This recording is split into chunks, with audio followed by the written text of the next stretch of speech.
heading into training camp. There were a lot of changes for the Oilers and during training camp as well. I'm with Jim Matheson. Matty, what are we going to expect to see from the Oilers coming out the gate this season? They got lots of good role players. That's what Ken Holland did over the summer. He had to improve his bottom, third and fourth lines because they were outscored fairly badly last year by opposing teams. And I think he's done a nice job of bringing in, Riley Sheahan and Archibald and Yurko and some other people to help out on the bottom and bring over a couple of Europeans and Nygaard and Haas. But it always falls to the same. It goes to your better players, and if your better players outplay the other team's better players in terms of McDavid and Draisaitl and Nugent-Hopkins, you have a pretty good chance to win. Can we expect the same from 50 goals from Leon Draisaitl? I don't know. Hopefully that's not a one-off, but it might be because lots of guys have scored 50 one year but don't score 50 again. Do we expect to see Draisaitl and McDavid play apart more often, or do you think the natural migration of combo of Draisaitl and McDavid is inevitable? I think it's inevitable within a game. I think if the Oilers fall behind, the early thing from a coach is, okay, I'll just put them together and we'll get that goal back. I think they'd like to play them apart. I know when Ken Hitchcock was here for training camp, he said it as an opposing coach. When Draisaitl and McDavid were on the same line, it was 5 against 2. For the opposing team, 5 guys to make sure those guys didn't do anything. If they're on opposing lines, then the other opposing team has to find another line to check Draisaitl. So it looks like off today's practice that Draisaitl might be with Nugent-Hopkins on a line. McDavid would not be with Draisaitl, but except on the power play. So we'll see.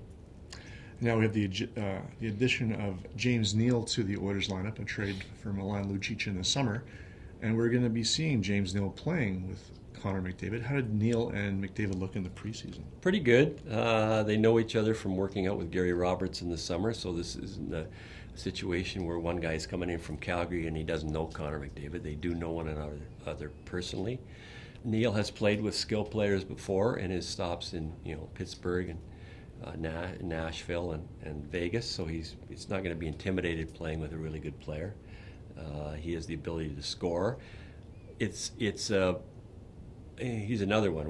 We're not sure whether Leon Draisaitl can replicate 50 goals. And the flip side is we're looking at James Neal saying certainly he can't have another 7-goal season in him. He's got to be better than that because he's always scores 20. So if he can score 20, then the Oilers are in good shape. I think they'll see how Neal looks with Connor now. But Zach Kassian did a nice job there last year too. He had 2 goals on January 1st and wound up with 15, and in large part, getting a chance to play with McDavid. So I think that might be a rotation thing where Zach will see some time with Connor as well. We do have some changes on defense as well. Both Ethan Bear and Joel Persson will be on the pro roster to start the season. Now, Person's injured. We don't know when he's going to return to play, but Ethan Bear had a good training camp, and he's on the Oilers roster to start the year. That's why they have training camps. If you looked at going into training camp, you would not have had Ethan Bear there over some of the other defensemen from the minors. You said after last year where Ethan, had some injury problems and didn't play as well as certainly Lagesson, there last year. And with Bouchard and Samorukov, they seem to get more of the play, but he's now in the top 4, playing with Oscar Klefbom. He'll get some power play time on the second power play with Darnell Nurse, so it's pretty big for him, and I think he won over Dave Tippett right off the hop with a good fitness testing and such like that, and slowly got better as the season wore on. I think they had Persson there, ticketed to play with Oscar Klefbom, but he hurt his shoulder. He did skate the day before the Vancouver game, but he's still a week away at least, according to the coach. So Barra gets the shot there. Barra will be on the team regardless, I think. If Persson comes back, one of those 2 guys will be the 7th defenseman, and Brandon Manning, who is there now,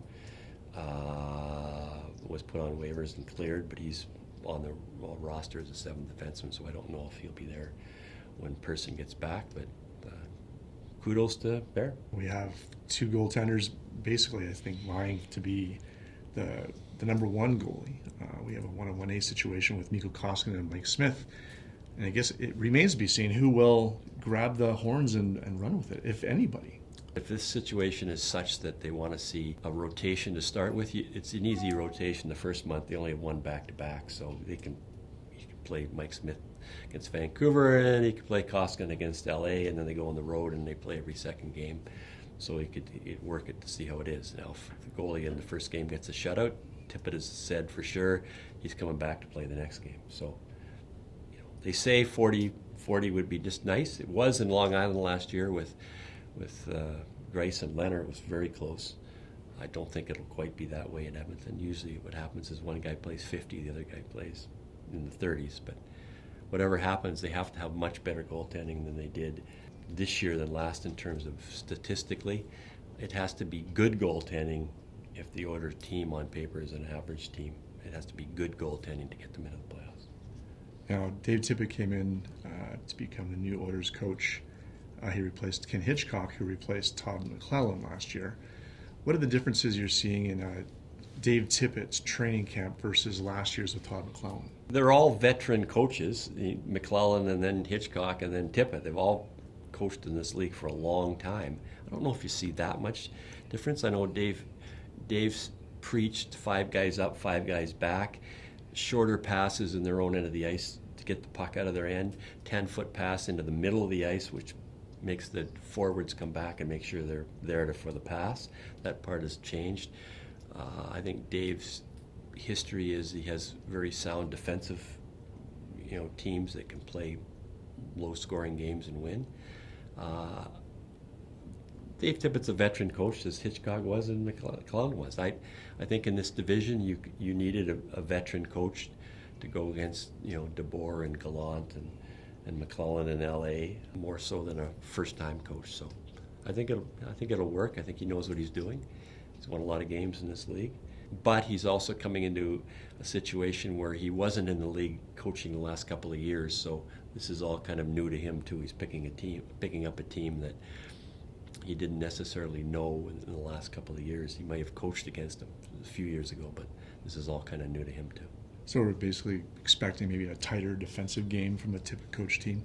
I think so, but then that falls on the goaltenders then to make all those saves.